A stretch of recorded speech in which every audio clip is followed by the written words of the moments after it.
대한민국 독립군의 백만 용사야 조국의 부르심을 내가 아느냐 삼천리 삼천만의 우리 동포들 건지러 나로다 나가 싸우러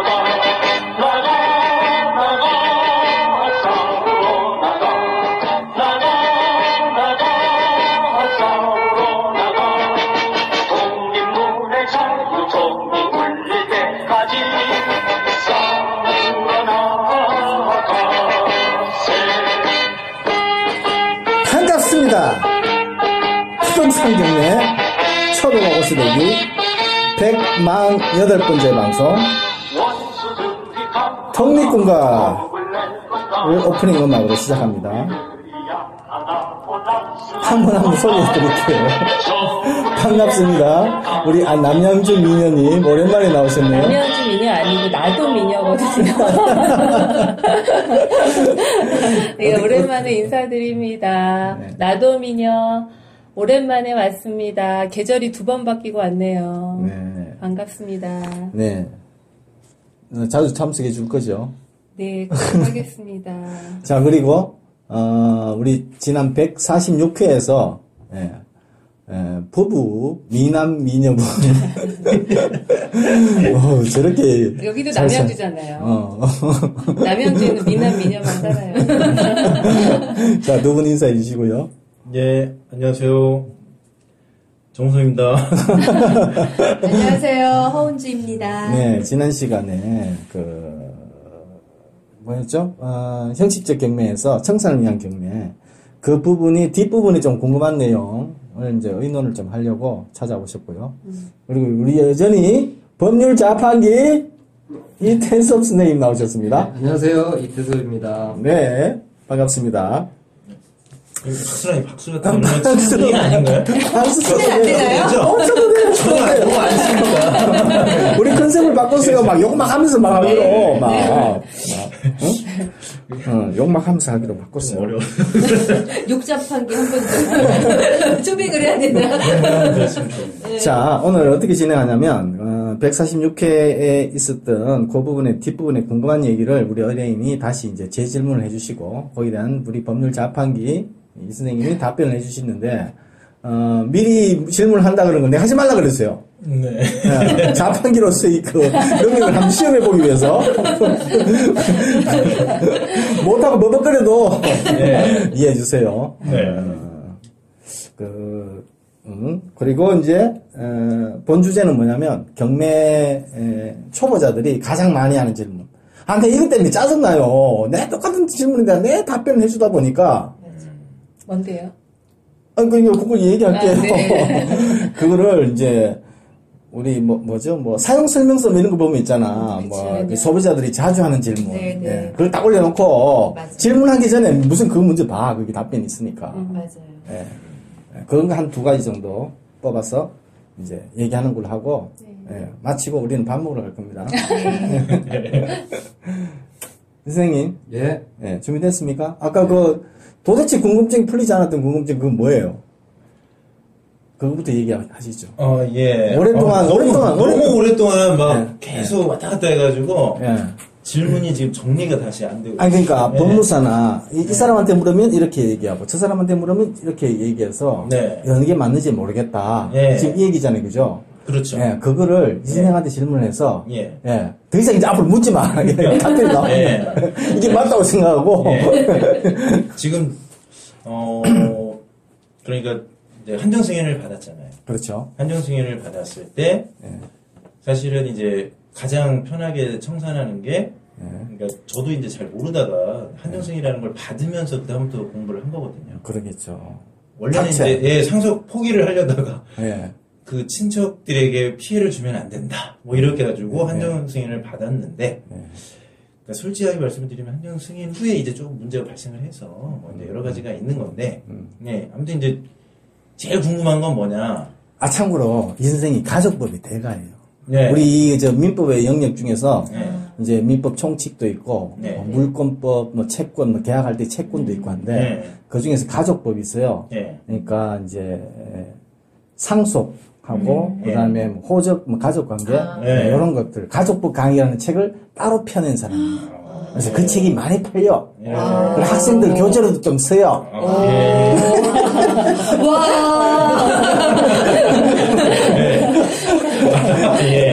그런 유명한 저자분들 앞에 그러니까, 떨려서. 근데 제가 막 여러 가지 지금 사실은 이것 때문에 뭐 아는 분들 해서 뭐 전화로도 뭐 변호사분하고도 얘기하고 뭐 변호사분하고도 얘기하고 뭐 아무튼 법무사 뭐 해가지고 사무장 뭐 해가지고 뭐 사무장은 얘기하죠. 사법시험 오랫동안 준비하시다 실패하신 분. 그분도 됐고 어설픈 무당이 성무당이 사람 잡는다고 네. 그거 잘못 어설프게 알아서는 안 돼요. 그래서 워낙 질문들을 많이 했어요. 사실은 쭉 하다가 이제 제일 그냥 간단하게 제가 좀 얘기를 많이 하다 보면은 질문이 확 꼬이거든요. 빨리 하세요. 그러니까 질문으로 그냥 바로 들어가겠습니다. 네네. 질문을 바로 들어가면은 네. 그 등기부상에 이제 뭐 권리들이 있잖아요. 그렇죠. 뭐 가압류나 네. 또는 근저당이나 뭐 이런 권리들이 있잖아요. 근데 한정 승인을 받으면서 이게 지금 죽었는지 살았는지를 모르고 한정 승인을 받을 때 그 상담을 받으니까 그냥 모르면 그냥 아는 대로 다 써라. 그러니까 뭐 이게 지금 재산이 이게 지금 이 권리가 죽었는지 살았는지 뭐 알 모르니까 그냥 다 써라. 근데 알고 있는 게 등기부상에 있는 것밖에 없어요. 그래서 등기부상을 보고 등기부상에 있는 내용을 그냥 가압류, 뭐 근저당 전부 그냥 다 적은 거죠. 그 빚이라고 하는 그 채권이라고 하는 그 소득 재산에다가 다 적었는데 그러다 보니까 나도 하는 질문이 생겨버렸네. 좋습니다. 얘기하시죠. 예. 그래서 적었는데 나중에 얘기는 그 안에는 뭐 권리가 있는 것도 있고 권리가 없는 것도 있다라는 거죠.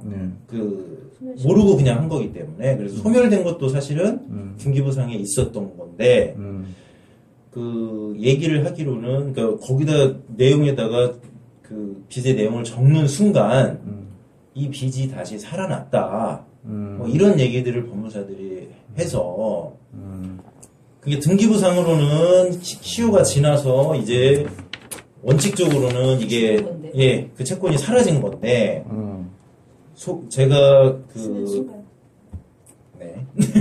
그거를 적는 순간에 그 한정 승인의 목록에다 그걸 적는 순간에 이게 지금 다시 살아난 게 된 건지 이게 계속 이게 말이 이제 왔다 갔다 해가지고 그 부분은 진아 씨는 잠깐 언급했는데. 네, 했죠. 자, 좋습니다. 지금 그게 질문입니까? 그게 질문이 그게 됐고요. 첫 번째 질문. 그다음에- 채권 부활. 채권이 그게 드러난 거고요. 그 다음에 또 이제 하다 보니까 궁금한 게 근저당에 이거는 이제 새로 제가 다시 질문을 드리는 건데 근저당에 가처분이 돼 있는 게 있어요. 네. 근데 가처분 관련해서는 경매에서 굉장히 많이 얘기가 되더라고요. 그래서 이 가처분이 잘못 처리되면은 경매를 받았을 적에 굉장히 위험하다. 뭐 이런 얘기가 있더라고요. 오케이. 네, 그래서 조심해라. 뭐 이게 뭐 무슨 그 말소 뭐 권리 전인지 후인지 뭐 이거에 따라서 뭐 경매가 뭐 이렇게 가처분에 뭐 그게 인터넷에 공부 많이 하셨네. 고생하셨네. 궁금해가지고 왜냐면 가처분 때문에 자, 근저당에 이 부분 영향을 미치는 법률 자판기 아닌 저라도 이제 이 부분은 설명할 수 있는데. 네. 자, 첫 번째 채권 부활 문제는 이 선생님이 답변해주고. 네. 가처분은 네. 선순위 가처분이 아니면 네. 굳이 신경 쓸 필요 없어요. 선순위 가처분이라는 게 뭐예요? 말소 기준 권리보다 선순위 가처분. 그리고 다 내가 얘기를 해줄게요. 그게 뭔지 말소 기준 권리를 첫 번째는 그걸 모르겠어요. 첫 번째는 그러니까 한정 승인 신고를 할 때 네. 첨부되는 재산 목록에다가 예. 소극 재산을 기재를 했다고 해서 네. 소멸시효가 완성된 채무가 다시 이제 부활해서 시효 이익의 포기로 볼 거냐? 그렇게 보지 않습니다. 그러니까 시효 이익의 포기라는 것은 소멸시효 완성이 되고 난 다음에 소멸시효를 주장할 수 있는 시효 권리자가 그러니까 채무자가 되겠죠. 채무자가 시효로 인해서 권리를 상실하게 될 채권자에 대해서 채무가 있음을 인정하고 네. 내가 소멸시효를 주장할 만한 권리를 포기하겠다. 이런 의사 표명을 했을 때 시효이익의 포기라고 얘기를 해요. 갚겠다라는 의사를 표명했을 때 네. 이때 시효이익의 포기라고 해요.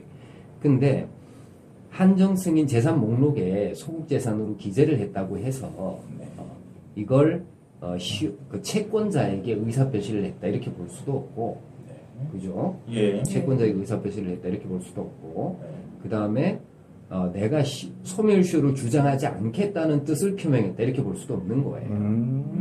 그죠? 네. 그러니 이거는 시효이익의 포기로 볼 수가 없어요. 그래서 살아나지 않습니다. 다만 이제 네. 여기 보면 네.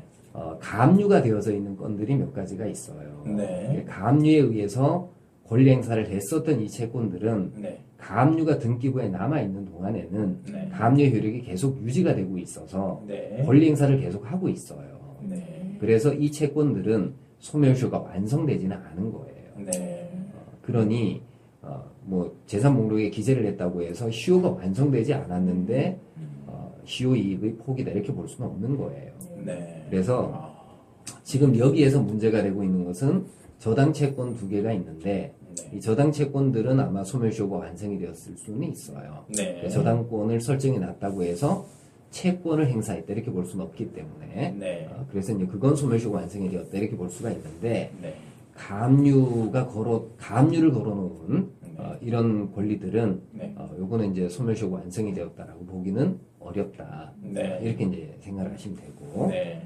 이게 답이에요. 이게 예, 알겠습니다. 이제 명확, 이제 끝. 이제 그러니까 저의 고민도 이제 끝. 네. 그걸로는 이제 거기에 대해서는 이제 그리고 얘기할 게 없다. 여기 이제 예. 등기부를 보면 네. 가처분 기입 등기가 되어 있는데 네. 이 가처분이 어디에 가처분이 되어져 있는 거냐면 예. 근저당권 설정 등기 말소 청구권을 보존하기 위해서 가처분을 해놓은 거예요. 근저당권 설정 등기 말소 청구권을 보존하기 위해서. 예. 이거 말소해라. 건전항은 말소해라. 네. 근데 말소해라는 소송을 네. 제기를 해서 이 건전항권자가 실행을 할 수 있잖아요. 그래서 일단은 말소하는 걸 갖다가 예. 그거를 보존하기 위한 가처분이에요. 네. 그러니까 이게 무슨 말이냐면은 그러니까 말소를 못하게 한다는 겁니까? 아니면 말소를 하라고 하는 해라. 겁니까? 말소를 하기 위한. 말소를 하려고 사실은 이걸 지우고 싶어서 네. 아, 예. 그러니까 여기 이제 누구냐면은 요 가처분 권리자가 누구냐면은 서울보증 가압류를 걸어놓은 서울보증보험이에요. 네. 가압류 걸어놓은 여기서 네. 만약에 그 본압류, 그러니까 강제 경매를 집어넣게 되면은 네. 이 근저당권자들이 예. 우선해서 변제를 받잖아요. 네. 근데 서울보증보험이 생각해 보니까 예. 이 근저당권 특히 이제 D 회사의 근저당권 같은 경우에는 예. 너무 오래됐고 회사도 있는지 없는지도 모르고 네. 그랬으니 이 피담보 채권이 이 근저당권에 의해서 담보되어져야 되는 채권이 네. 시효로 다 소멸했다는 거예요. 네. 그럼에도 불구하고 근저당권 등기가 남아 있어서 예.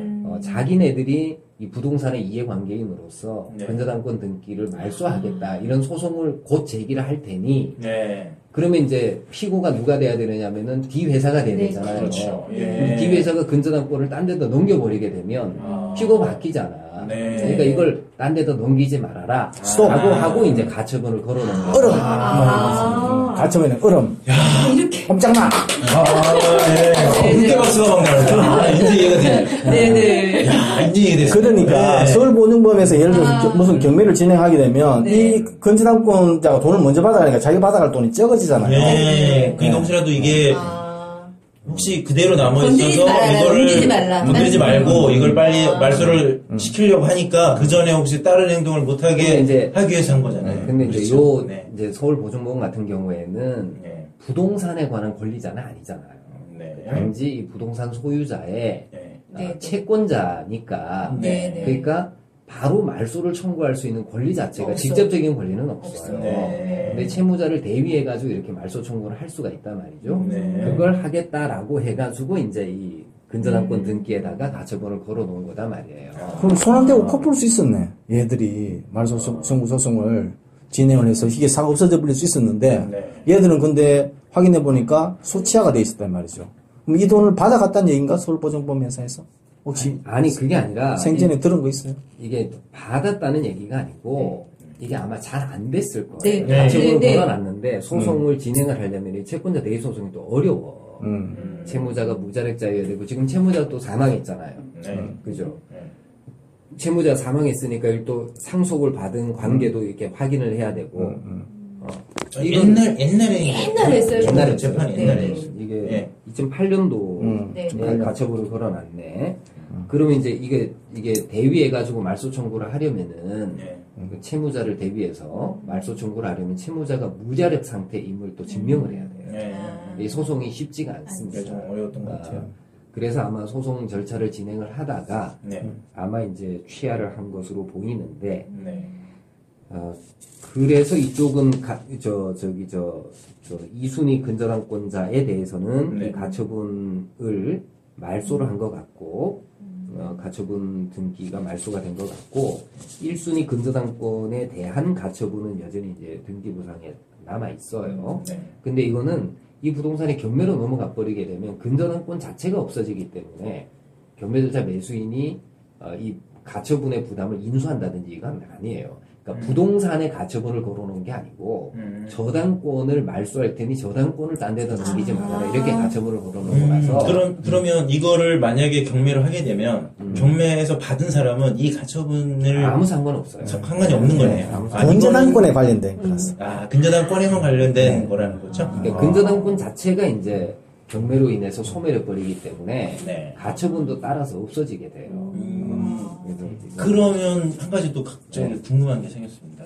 저도 이제 정말 이제 인터넷으로 다 공부를 하는데요. 인터넷 학위를 하나? 네, 경매를 하게 되면은 그 청산을 위한 경매를 만약 하잖아요. 네. 청산을 위한 경매를 하게 되면 그 경매가 받는 사람이 이런 권리에 대해서 이거 뭐 소멸주의 뭐 이런 소멸주의, 인수주의 네, 뭐 이런 게 있던데요. 그러죠? 소멸주의가 맞나요? 원칙적으로는 네. 그러니까 소멸하고 네. 이렇게 이제 인수되는 권리도 있어요.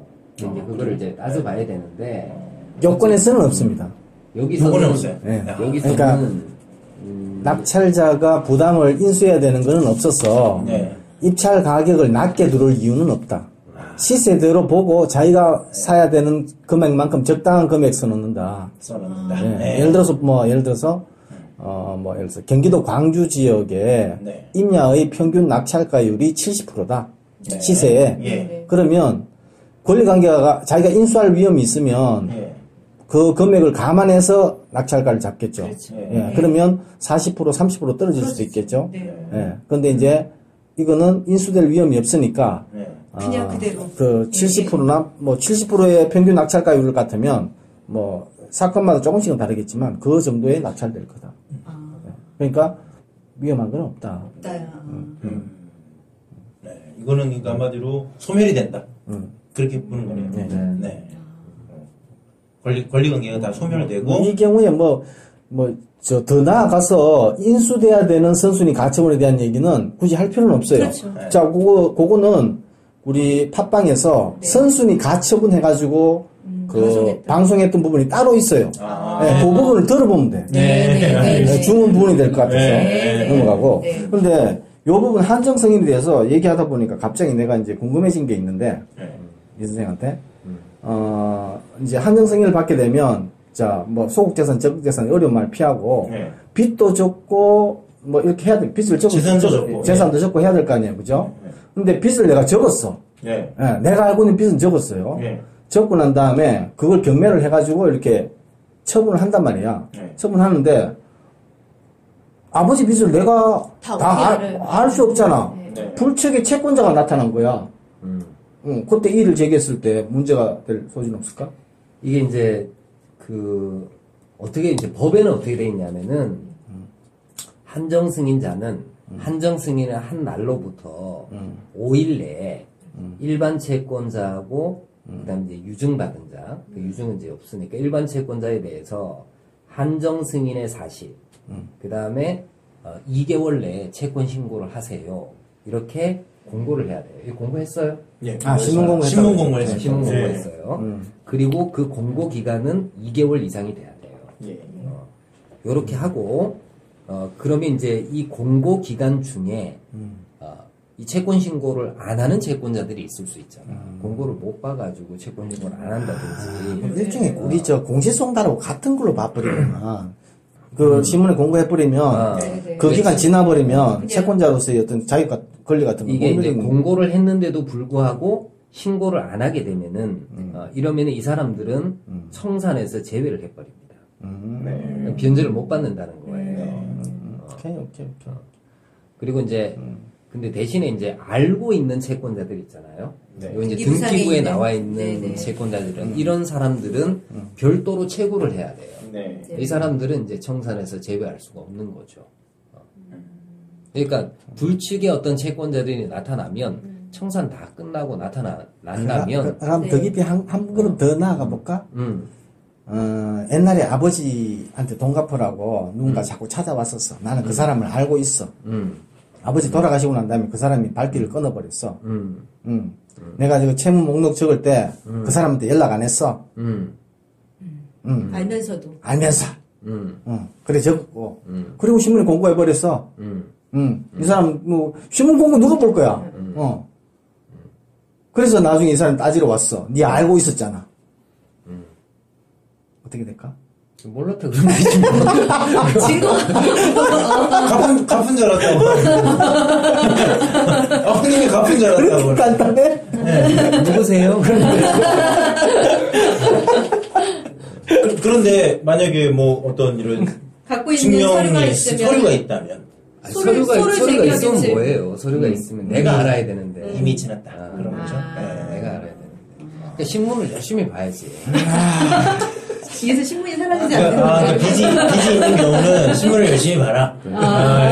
받을 게 있는 사람은 채무자가 죽었다. 그러면 열심히 봐라. 아니면 내용 증명을 보내서 상속인에게 알려주든지. 이제 그런 게 아니라면.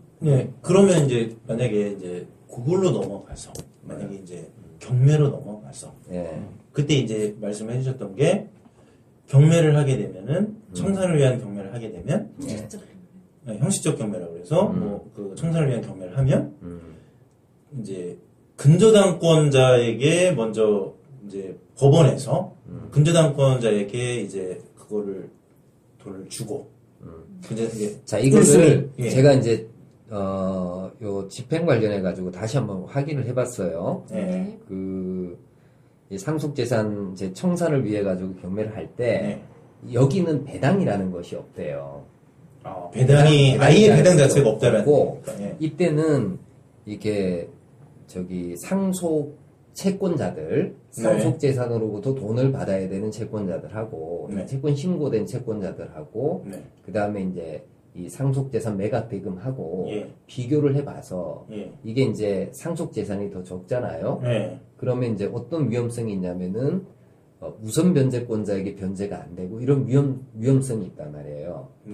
그래서 법원에서 마치 상속인이 파산한 것처럼 재산관리인을 선임하도록 한답니다. 무조건요. 네. 그리고 이 선임 비용을 미리 선납을 해야 돼요. 한정승인자가. 그러면 그 재산관리인이 이제 채권 신고된 채권자하고 그 다음에 그 근저당권자하고 이 순서를 정해가지고 배당을 해요. 그러니까 제3자가 나타난다는 그렇죠. 얘기죠? 그러니까 법원에서 선임한 재산관리인이 요걸 배당 절차를 하고 다 끝내고 남는 돈이 있으면 이걸 이제 한정승인자에게 돌려주는 이런 과정을 거친다는 거예요. 그러면 상속인에게 먼저 돈을 줘서 그거를 그렇죠. 배당을 해라 그게 아니고 네, 그렇게 하는 게 아니고 이게 마치 파산관제인을 선임하듯이 그러니까 상속재산관리인 재산관리라는 사람을 하나 그렇죠. 만들어서 그렇게 그 선임을 해서 사람이 처리를 합니다. 그거를 배당을 하게끔 한다 그 얘기네요. 그러면 이 경매를 들어가게 되면 이 등기부상에 있는 그러니까 이 뭐 가압류라든지 또는 근저당권자에게 전부 이걸 다 알릴 거 아닙니까? 그렇죠? 아니 그러니까 알리는 것은 누가 해야 되느냐면 한정승인자가 해야 돼요. 그래요. 한정승인자가 채권 신고를 본다는 얘기죠. 별도로 통지를 해줘야 돼요. 이 사람들에게 예. 별도로 통지를 하고 만약에 이제 이들이 만약에 근데 권리가 뭐 있는지 없는지 아예 그냥 밝히지 않고 안 나타나면 어떻게 돼요? 채권 신고를 안 하게 되면 네네. 그러면 청산에서 제외되는 거예요, 이 사람들도. 아, 그렇습니까? 그럼, 그러니까 등기부상에 있는 걸 보고 청산을 하는 게 아니고, 그렇죠. 채권 신고를 다시 받아서. 그러니까 지금 여기는 아주 옛날에 가압류가 된 거라서 예. 요새는 가압류되면은 가압류의 피보존 채권액이 얼마다라는 게 등기부에 기재가 돼요. 예. 금액이 기재가 되는데 여기는 금액 자체가 기재가 안 되어져 있어요. 네네. 옛날에 된 거라. 제가 어렵게 찾아낸 네. 게 있었어요. 그때. 그래서 그 채권이 실제 있는 채권인지 아닌지 다툼의 여지가 조금 있잖아요. 네. 내 생각에는 이제 소멸시효 문제는 생기지 않을 텐데 네. 어쨌건 채권이 실제 있는 채권인지 아니면 가짜 채권인지는 알 수가 없어요. 네. 네. 왜냐하면 이거 이때만 하더라도 네. 가압류 내가 채권이 있어라고 해서 가압류를 신청을 하면 네. 채무자를 불러가지고 신문해가지고 가압류 결정을 내리는 게 아니고 네. 채권의 보존 필요성만 있으면은 가압류 결정을 내려줬단 말이에요. 무조건 내려줬다. 네. 예. 그러니까 실제 가압류 채권자가 채권자인지 아닌지는 다투볼 여지가 많아요. 네. 그조차도 그렇죠. 실제 그 사람인지도. 채권이 있는지 없는지를 예. 이 사람이 이제 증명을 해야 되는 거죠. 예. 그죠? 네. 그래서 이제 어쨌건 채권 신고를 해야 되고 네. 그 다음에 그래야지 청산 속에서 들어올 수가 있어요. 네. 그러면 이제 좀 더 추가로 더 나가서 만약에 재산 관리인이 생겨서 그 재산 관리인이 이제 이런 배당을 만약 하게 됐는데 예. 뭐 이제 가압류 한 사람 중에 뭐 나타난 사람도 있고 만약 안 나타난 사람도 있어서 네. 그 배당표가 이제 딱 나왔다. 예. 그러면은 근저당권자가 1순위가 되는 거니까 그렇죠. 그렇죠. 무조건 예. 1순위자가 되는 이때는 배당을 할 때 예. 어떤 식으로 배당을 하느냐면은 채권액에 비례해가지고 배당을 해요. 네. 그런데 우선권 있는 채권자에게는 먼저 무조건 배당을 주고. 해줘야 돼요. 근데 근저당권자는 거의 최고 우선자라고 그렇죠. 볼 수 있는 예. 거죠. 예. 그러면 이 D 회사가 네. D 회사에게 만약에 내가 경매를 하기 위해서 네. 이제 D 회사에게 채권 신고를 해라. 근저당권인자인데 그거는 D 회사는 네. 채권 신고를 안 하더라도 근저당권자는 무조건 인정을 해주는 거죠. 배당을 예. 해야 돼요. 그거는 무조건 왜냐면 이 금액만큼은 예. 근저당으로 무조건 예. 인정을 해놓은 거기 예. 때문에 그런 거죠. 예. 자, 이렇게 생각해 보세요. 대충 2억이 낙찰이 됐다. 네. 2억 200이라고 칩시다. 예. 경매 비용까지 포함해서 200은 경매 비용으로 날아가 버리고 네. 그럼 2억 가지고 배당을 하는 거예요. 네. 예. 그러면 최초 건저당 그 대우전자가 5천만 원이 살아 있으면 5천만 원이 먼저 가요. 예. 예. 예. 그 다음에 1억. 1억 5천이 남죠. 네. 1억이 여기 이제 이순위 건자한테 가요. 예. 예. 예. 그럼 이제 나머지 얼마 남았죠? 5천만 원 남았죠? 예. 5천만 원 가지고는 다 후순위 가압류권자예요. 예. 그러면 5천만 원 가지고 이 가압류권자들이 예. 채권액에 비례해서 안분배당을 해요. 예. 비율대로 준다는 얘기죠. 비율만큼. 네. 예, 그렇게 끝나는 거예요. 근데 만약에, 자, 2억이 낙찰이 됐는데, 5천만 원이 없어요. 예. 예, 5천만 원이 이 건저당 설정 우리 말소 청구 소송 한다 그랬죠? 네. 이 말소 청구 소송에서 얘기가 건저당권이 없어져 버리면, 예. 1순위로, 예. 2억 200이라고 칩시다. 예. 이 경매비용 200만 원 먼저 배당되고, 네. 그리고 1억이 여기 이순위 이순위 근저당권자. 권자가 1억을 가져가고, 네. 나머지 1억 가지고 이 가압류권자들이 안분배당을 해요. 안분배당하는 네. 거예요. 네. 예. 아. 근데 만약에 8천만 원이 낙찰이 됐다. 예. 이게 없다 그러면 이 1순위 건저당권자가 8천만 원 전액 다 가져가고 가압류권자들은 가져갈 필요 한 푼도 없는 없으니까 거예요? 땡. 아. 그러면 됐죠? 경매가 들어가기 전에 예. 이 1순위 근저당권자가 만약에 말소가 되면 그러니까 만약에 상황이 그랬을 적에 뭐 그런 액션을 취해도 괜찮은 건가요? 그 경매 전에 그 무슨 말이죠, 그게? 말소를 하는 그런 말소하는 거, 말소 네. 소송하는 거. 네. 그러니까 경매 넣기 전에 지금 의뢰인이 입장에서는 네. 이게 없어져야 되잖아요. 그렇죠. 네. 없어질 가능성도 있고, 예. 그리고 건저당권이 소멸을, 아까 이승이 얘기했듯이 소멸시효를 없어질 가능성도 있고, 예. 이게 뭐 회사가 어떻게 네, 이제 네, 조사를 네. 해봐야 되겠지만, 이거는 그 먼저 처리를 해놓고, 예. 그 다음에 경매를 들어가는 게 순서가. 이득이죠. 예. 만약에 뭐 그런 부분이 있을 수 있죠. 만약에 근저당권자한테 예. 뭐 그런 얘기를 안 했는데 근저당권 하는 사람이 나는 뭐 그래도 이자가 뭐 붙었다. 그래서 아. 뭐 이자에 대해서 만약에 권리를 주장한다면 최고액 범위 내에서 우선 면제를 받아요. 여기 적혀 있는 네. 네, 채권 최고의 범위. 여기서 예. 나머지에 관련해서는 그러면은 뭐 또 그 사람이 손을 뭐 제기해야 되나 또. 다시 아니 그 부분은 그 이자 약정을 했으면 채권 최고액을 초과하는 부분에 대해서는 네. 마치 또 채권 신고를 해야 되고 아. 채권 신고 안 하면 또 배제되고 배제되고. 네, 그런 거죠. 채권 신고를 하게 되면 예. 만약에 채권 신고가 인정이 된다면 예. 나중에 그러면- 안분배를 그렇죠, 할 적에 그렇죠. 거기서 또 나눠줘야 돼요. 최고액까지는 우선 면제. 우선 면제가 되는 거고 나머지는 나머지는 그 안분 이자 면제. 생각할 필요는 없어요. 여기 이자가 네. 한 10억이 발생했다 하더라도 네. 후순위로 밀려가지고 네. 얘네들 가압유권자들끼리 나중에 네, 이렇게 나누는 다툴 거죠. 소지는 있는데 네. 그것도 채권 신고 다 해야 되니까 네. 걱정할 필요는 네. 없어요. 알겠습니다. 그러면 또 질문이 예. 예. 너무 많나요?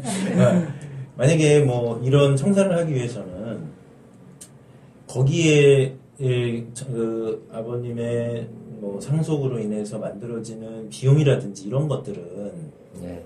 다 이 청산 비용으로 해서 예. 이렇게 공제가 될 수 있다고 하는 것이 있던데 예. 사실인지. 뭐 그러면은 예를 들어서 뭐 장례 비용도 있고요. 네. 예를 들어서 뭐 상속 비용도 있잖아요. 그러니까 세금도 있을 수 네. 있고, 뭐 변호사 비용도 있을 수 있고, 예. 뭐 경매 비용도 있을 수 있고 이런 것들이 다 지금 청산을 하다 보면은 재산을 받아서 뭐 나오는 부분들이잖아요. 예. 이런 것들도 다 그러면 여기서 이 나온 재산에서 뺄 수가 있는 건지. 그렇죠. 예, 뺄 수 있습니다. 전부 다 뺄 수가 그게 있어요. 무슨 점표시 되나? 이 건전함보다 먼저 그렇지. 장례 비용도 네. 그러니까 이게 근저당보다도 더 먼저 뺄 수가 있나요? 그게 이게 이제 물려받은 재산을 가지고 예. 물려받은 재산을 가지고 뭐 빚을 변제를 한다든지 이렇게 돼야 된단 말이에요. 예, 그죠. 근데 이제 장례 비용 같은 경우에는 어디로 포함을 하느냐면은 네.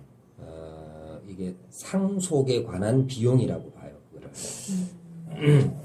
물려받은 재산이 상속에 아니라. 관한 이게 상속 비용이라고 하는데 네. 상속에 관한 비용은 상속 재산으로 지급을 한다 이렇게 돼 있어요. 예. 그죠? 네. 그럼 이제 이게 지금 근저당권자가 가지고 있는 피담보 채권액하고 네. 그다음 상속 비용하고 이게 어느 게 우선 면제돼야 되느냐 예. 이런 문제는 있을 수 있는데 네. 아마 이제 그거는 아마 이제 일반 물권법적인 법리에 따르면은 근저당권자가 이제 가져갈 거예요. 네. 근저당권자 가져가고 남는 이제 상속 비용 이제 남는 상속 재산에서 네. 상속 비용을 빼고 나머지 것 가지고 뭐 이렇게 아, 상속 재산 배당을 분할을 할 때. 한다든지 뭐 네. 이렇게 이제 될 겁니다. 근데 근데 이 상속에 관한 비용 중에 예. 장례 비용도 포함이 돼요. 예. 장례 비용도. 근데 포함이 만약에 되니까. 뭐 그런 뭐 변호사 비용 이런 것도 됩니까? 그거는 청산 과정에서 필요한 비용이잖아요. 예. 그죠? 그러니까 청산 과정에서 필요한 비용이기 때문에 아마 한정 승인 절차 과정에서 네. 필요한 비용이기 때문에 그 비용은 우선적으로 아마 빠져나갈 거예요. 네. 근저당권자보다 우선해가지고. 청산 비용으로. 네. 뭐 예를 들어서 일종의 취득 경매 비용이네. 그러지. 경매 비용, 경매 비용이 취득록세 뭐 이런 그것도 것들도 되나요? 있잖아요. 취동세 어디 있어요? 아니 취득록세 여기에 취득세 분리가 아니 있잖아. 그러니까 이걸 참 이 땅을 물려받았을 때 받는 비용. 아니 세금. 등기를 할 때 상속 등기. 상속 등기를 할 때 나오는. 우선 등기를 먼저 해야 되는 거 아닌가요? 순서. 경매를 하려면. 경매를 하려면. 근데 아마 그냥 이렇게 놓고 경매를 해도 될 거예요. 네. 아, 등기 안 굳이 등기할 필요 하고요. 없이. 어차피 네. 뭐 이게 청산 대상이 되는 것인데 네, 네.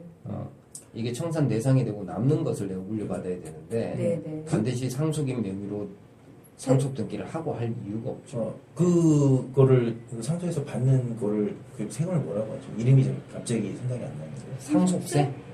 상속세 말고 그 땅을 만약에 받아서 등기할 때 들어가는 비용은 취등록세 들어가죠. 취득록세인가요? 예.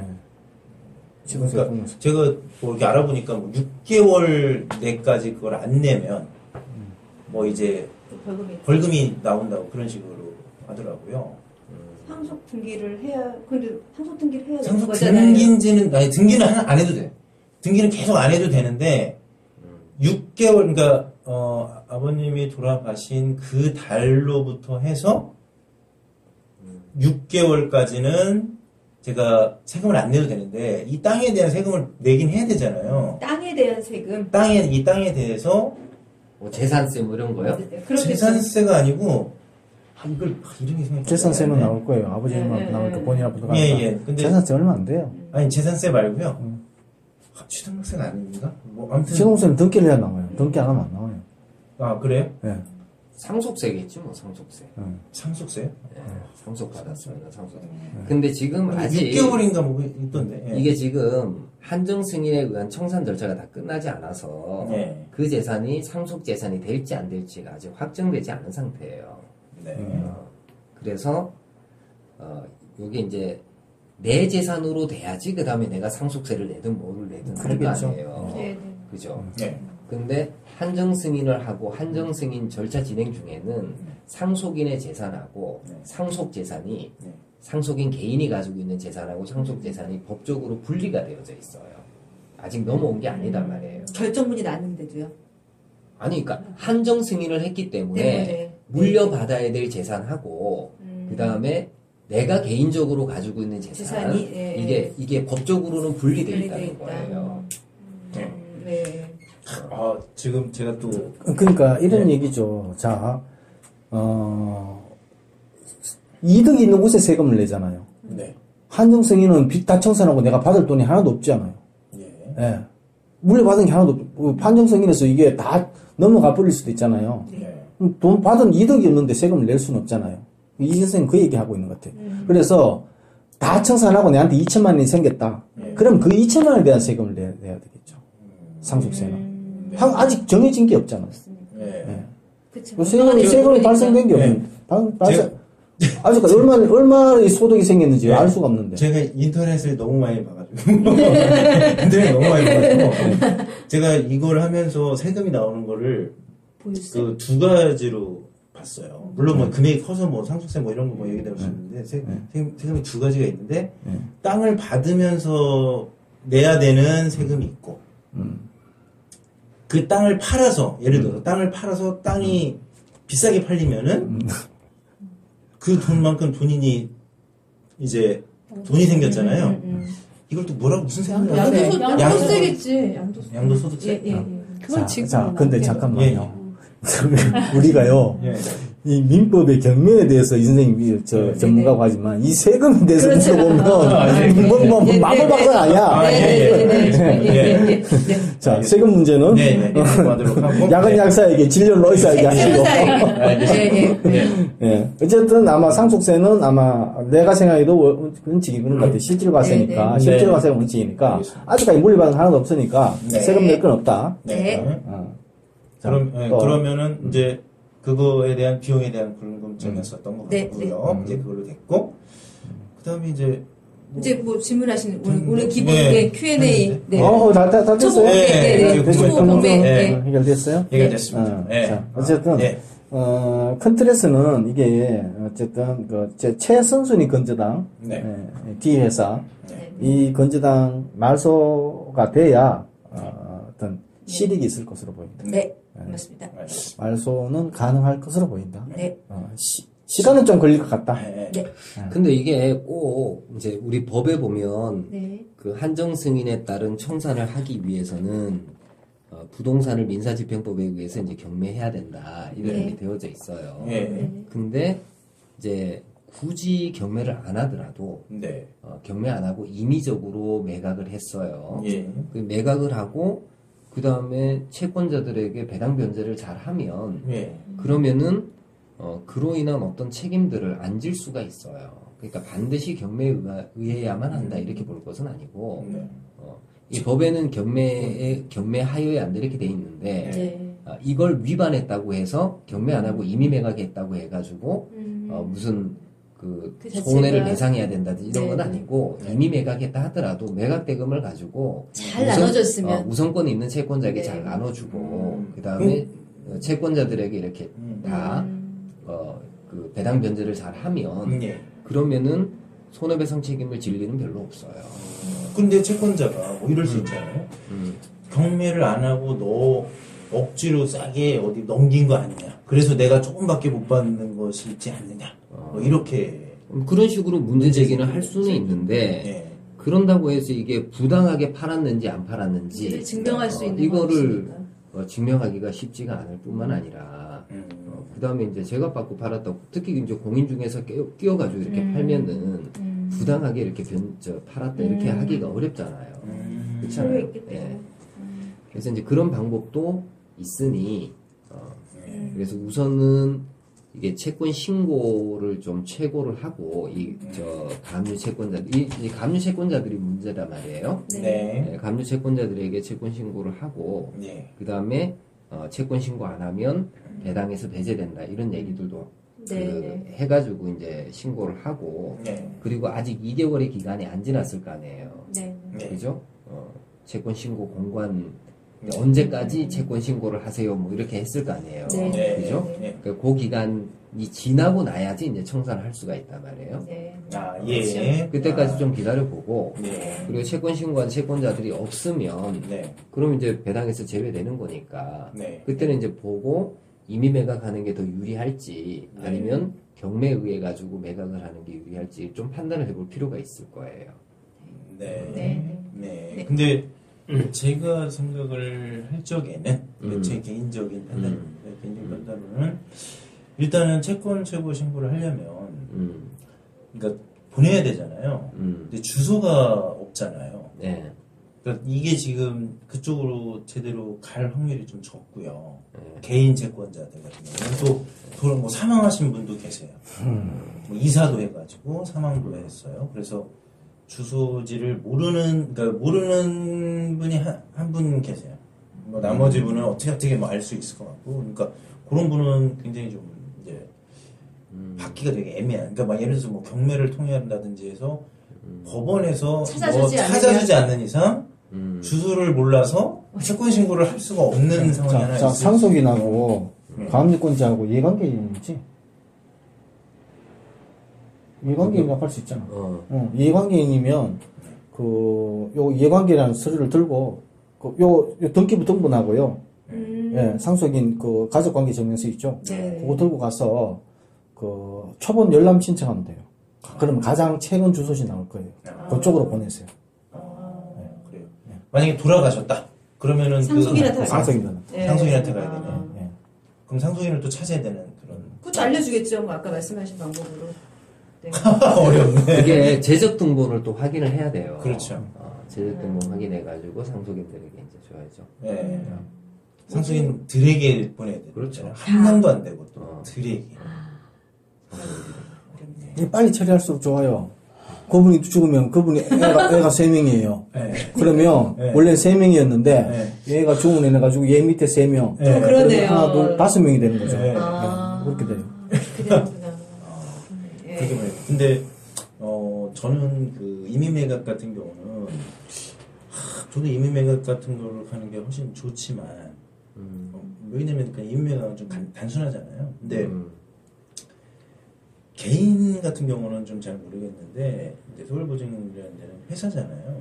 그러니까 추심하는 곳에다가 이제 넘긴 상황이거든요. 예전에 넘겼겠죠. 뭐 거기가 그렇게 얘기하세요. 괜찮아요. 근데 그런 데는 좀 뭐 매각이 좀 쉽지 않지 않을까. 그런 회사가 끼어 있는 같은 경우는 아무래도 문제 소지가 좀. 이미도 누가 살 사람 있어요? 살 사람 모르죠. 찾아야죠. 뭐 그럼 찾아서 부동산 내본 적 있어요? 찾아야지. 얼마 정도 받을 수 있는지. 아니, 그건 없어요. 그거나 해보세요. 시세 조사. 이거 팔려고 내놓으면 어느 정도 받겠냐. 그런 건 별로 없어요. 네, 그래서 알아봐야죠. 한번 알아봐야죠. 네.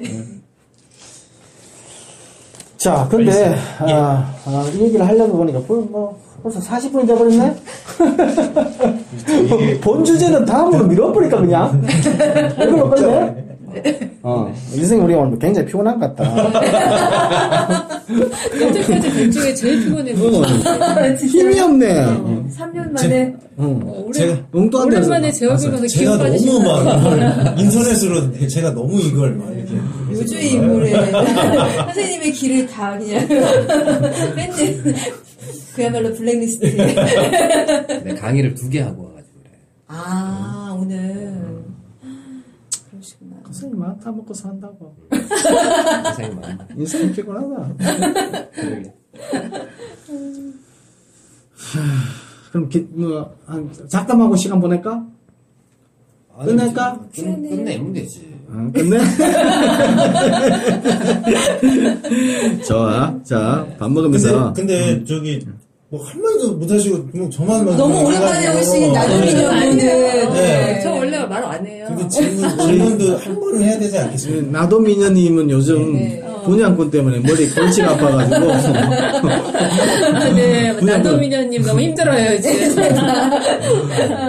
제가 요즘 부동산 현업에 있잖아요. 네. 그래서 온갖 네. 잡일을 다 하고 있어가지고, 저도 이 선생님 못지않게 지금 굉장히 피곤해요. 지금 근데 산업 분양권 하나 대박 났다면서. 지금 무슨 대박이에요. 남들은 그냥 5억, 6억씩 버는데. 그래. 사서 집 떨어지는 사람도 있는데 지금 1억 2억 보셨다고 지금. 제가 진짜 대박이 나면 크게 한턱 쏘겠습니다. 진짜죠? 네. 자, 남양주에서 아파트 분양권. 경매를 배웠으나, 네. 써먹지 못하고. 경매는 한 건도 입찰하지 않고, 모든 재산을 분양권에 투자한. 우리 딸이 나도 미녀. 나도 미녀님의, 그 사회부모니가, 계속 지켜지고, 네. 그리고 그 사회부모니가 더 이렇게, 더 많아지기를, 네. 그리고 실제로 팔았을 때, 그 사회부모니가 내 수중에 현금이 되기를. 현금이 되기를. 갑자기 사이비 머니인 줄 알았어. 지금은 진짜 삶이 머니예요. 사회부모니. 사이버와 사이비는 한 끗 차이는. 부동산을 하시는 건 아니죠? 아, 네, 지금 직원이에요. 네. 아니, 그리고 그거는 별건으로 제가 그냥 아무 생각 없이 경매를 배우고 아까 선생님 말씀하셨다시피 경매를 입찰할 돈으로 분양권을 사버렸어요. 네. 그러니까 경매를 보통 배우는 거는 네. 경매권 중에 뭐 좋은 게 있으면은 그걸 입찰하려고 그렇죠. 배우는 거죠? 그럼요. 네.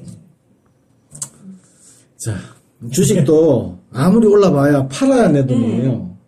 손에 쥐어야 돼요. 네. 자, 그 돈을 꼭 손에 쥘 수 있기를 바라면서 108번째 부동산 경매 초보가 고수되기 방송은 여기서 마치는 걸로 하겠습니다. 예, 박수 좀 고생하셨습니다. 네, 네. 감사합니다.